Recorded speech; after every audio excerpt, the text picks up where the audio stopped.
주님께서 여러분과 함께 또한 사제의 영과 함께 요한이 전한 거룩한 복음입니다. 주님 영광 받으소서. 그때 예수님께서 니코데모에게 말씀하셨다. 너희는 위로부터 태어나야 한다. 바람은 불고 싶은 대로 분다. 너는 그 소리를 들어도 어디에서 와 어디로 가는지 모른다. 영에서 태어난 이도 다 이와 같다. 니코데모가 예수님께 그런 일이 어떻게 이루어질 수 있습니까? 하자 예수님께서 그에게 대답하셨다. 너는 이스라엘의 스승이면서 그런 것도 모르느냐? 내가 진실로 진실로 너에게 말한다. 우리는 우리가 아는 것을 말하고 본 것을 증언한다. 그러나 너희는 우리의 증언을 받아들이지 않는다. 내가 세상 일을 말하여도 너희가 믿지 않는데 하물며 하늘 일을 말하면 어찌 믿겠느냐? 하늘에서 내려오니 곧 사람의 아들 말고는 하늘로 올라간 이는 없다. 모세가 광야에서 뱀을 들어 올린 것처럼 사람의 아들도 들어 올려져야 한다. 믿는 사람은 누구나 사람의 아들 안에서 영원한 생명을 얻게 하려는 것이다. 주님의 말씀입니다. 그리스도님 찬미합니다.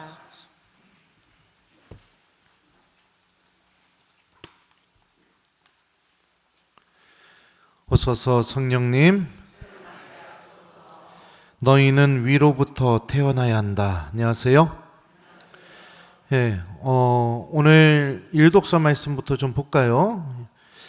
오늘 이 초대교회 공동체의 모습, 다시 말하면 구원받은 이들의 모습이 어떤 모습인지 사도행전의 저자는 이렇게 묘사하고 있습니다. 신자들의 공동체는 한마음 한뜻이 되어 아무도 자기 소유를 자기 것이라 하지 않고 모든 것을 공동으로 소유하였다. 이렇게 묘사하고 있어요. 여러분들 이 말씀 들어보면 어때요? 1번 거짓말 같다. 2번 나에게는 불가능한 말씀이다. 3번 그냥 대답 안 하겠다. 몇 번이에요? 역시 대답을 안 하시는군요. 예수님과 프란치스코 교황님, 또 프란치스코 성인, 또 우리나라 성직자 중에 김수환 추기경님, 공통점이 뭔지 아세요? 공통점. 소유한 게 없으셨어요. 소유한 게. 그죠?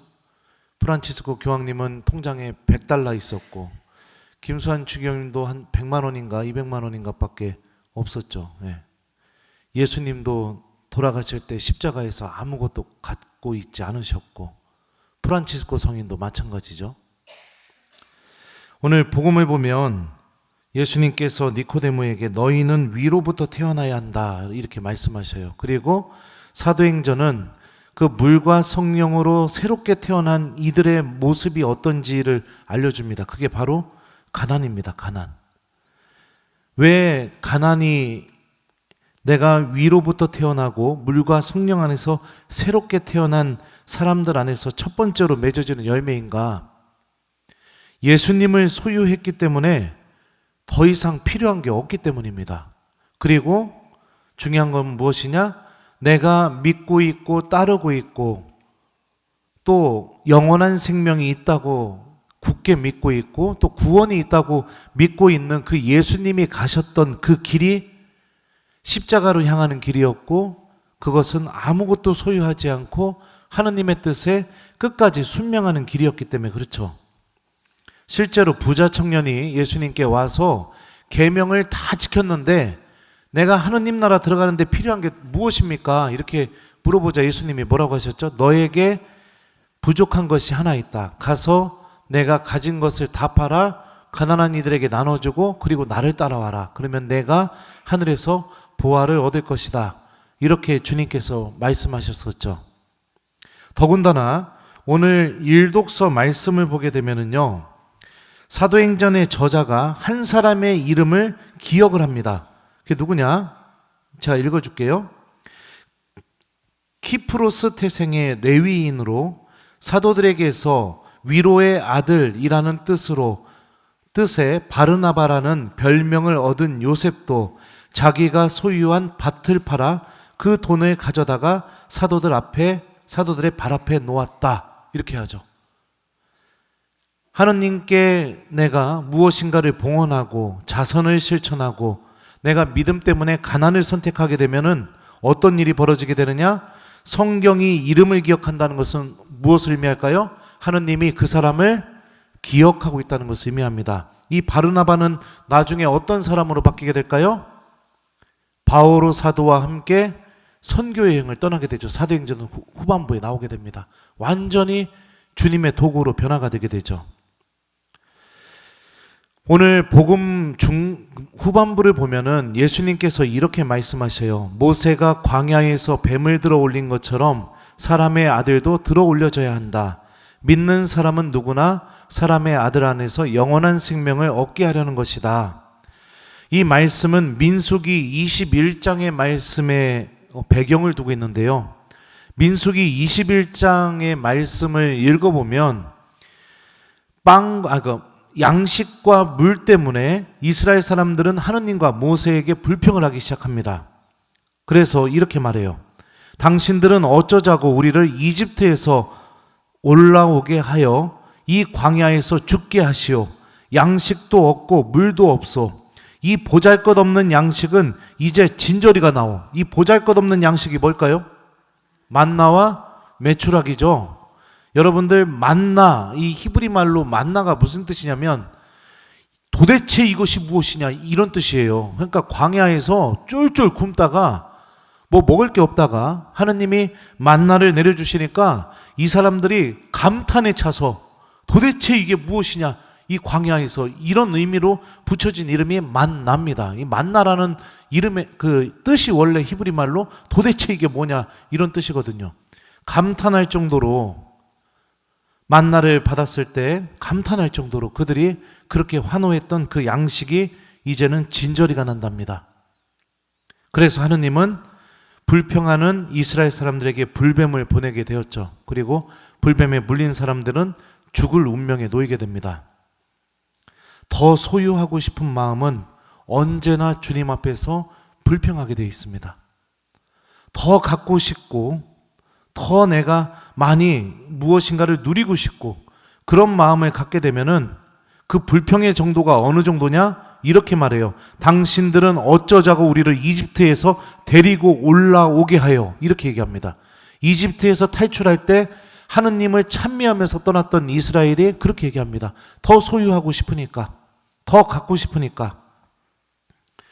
영성 생활에 있어서 우리가 자꾸만 불평이 생기게 되고 신앙의 기쁨을 못 느끼는 이유가 무엇이냐? 갖고 있는 게 너무 많기 때문입니다. 그리고 계속해서 가지려고 하는 마음 때문입니다. 하느님을 왜 내가 말씀을 들어도 느껴지지 않고 성체를 모셔도 살아계신 주님을 왜 못 만나느냐? 왜 체험이 안 일어나느냐? 갖고 있는 게 너무 많기 때문이에요. 내 마음속에서 붙잡고 있는 것들이 너무나 많기 때문입니다. 저도 성경 강의할 때 한번 이런 얘기 했었어요. 우리 성경학교 할 때 우리 사무장님은 잘 할 거예요. 어느 날 신부님이 갑자기 막 택배를 막 이빠이 시킬 때가 있어요. 왜 이런 일이 일어날까? 보면은 기도 생활에 문제가 있거나 그렇게 될 때 저도 막 뭔가를 막 소유하고 싶은 마음이 생겨갖고 그래 유튜브 하려면 이것도 필요하지, 이것도 필요하지, 이것도 필요하지 이러면서 막 뭔가를 이렇게 가지려고 하게 됩니다. 근데 그런 모습을 보게 되면 영적으로 반드시 문제가 있는 상태라는 걸 나중에 깨닫게 되죠. 사랑하는 우리 교회 여러분들, 주님께서는 이렇게 말씀하셔요. 모세가 광야에서 뱀을 들어올린 것처럼 사람의 아들도 들어올려져야 한다. 광야에서 불뱀을 모세가 기둥에 달아서 들어올리게 되었을 때 그 불뱀을 바라본 모든 이스라엘 사람들은 죽을 운명에서 다시 생명을 얻게 되었습니다. 우리들도 십자가를 바라보면서 자꾸 무엇인가를 소유하고 싶은 마음에서 터져나온 불평이 있을 때마다 십자가를 바라보면서 내가 정말로 무엇을 소유해야 하는 사람인지를 깨달았으면 좋겠습니다. 믿는 사람은 누구나 사람의 아들 안에서 영원한 생명을 얻게 하려는 것이다. 하느님을 소유한 자는 모든 것을 소유한 것입니다.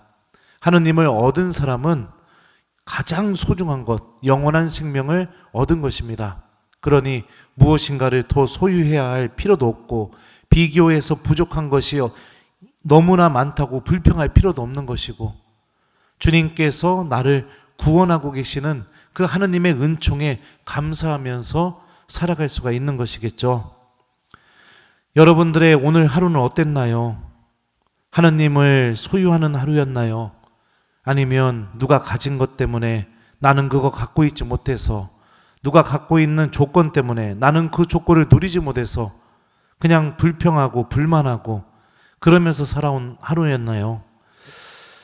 우리 하느님을 소유하는 신앙인이 되었으면 좋겠습니다. 교황님께서 보여주신 것처럼, 또 수많은 성인 성녀들이 보여준 것처럼, 또 예수님께서 보여준 것처럼 하느님을 소유하는 것, 이게 진정으로 우리가 얻어야 할 것이고 또 욕심내야 될 것이죠.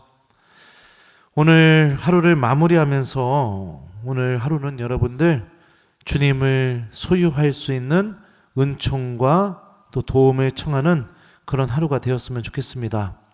주님을 소유한 자들에게는 이러한 일들이 일어나게 됩니다. 사람의 아들 안에서 영원한 생명을 얻게 한다고 주님께서 말씀하시죠. 아무리 큰 죄를 저질렀어도 불뱀을 바라보게 되었을 때 생명을 얻었던 것처럼, 아무리 내가 영적으로 넘어지고 그리고 어둠 속에 있다 하더라도 십자가를 바라보고 그 십자가의 예수님을 우리가 소유하려고 할 때 우리 안에서는 구원이 시작되고 하느님께서 주시는 영원한 생명이 시작되게 됩니다. 그리고 주님께서는 당신의 십자가를 바라보면서 그 십자가를 소유하려고 하는 모든 이들의 입에서 다음과 같은 고백이 터져나오게 만들 겁니다. 나도 용서받았고 나도 구원받았다. 이 고백이 터져나오게 만들 거죠. 그리고 하느님 나라를 소유하게 되겠죠. 행복하여라 마음이 가난한 사람들, 하늘나라가 그들의 것이다. 우리는 하느님을 소유하려는 사람들입니다. 오늘 주무시기 전에 여러분들 주님께 내가 더 가난해질 수 있도록, 또 주님께 내가 더 많이 나눠줄 수 있도록, 또 예수님을 소유하는 신앙인이 될 수 있도록 특별히 성모님께 좀 도움을 청하면서 기도하는 저녁이 되었으면 좋겠어요. 그래서 숙제는 성모송 한번 딱 바치면서 내가 성모님, 제가 예수님을 소유할 수 있는 사람이 되게 해주십시오. 예수님을 가장 소중한 가치로 여기게 해주십시오. 그렇게 좀 기도하는 저녁이 됐으면 좋겠습니다. 기도가 사라지는 이유도, 미사에 나오는 발걸음도 멈추는 이유도, 주님의 말씀이 들리지 않는 이유도 명확합니다. 하느님이 아니라 다른 것을 가지려고 하기 때문입니다.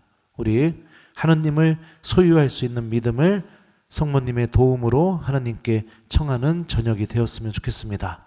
믿는 사람은 누구나 사람의 아들 안에서 영원한 생명을 얻게 하려는 것이다.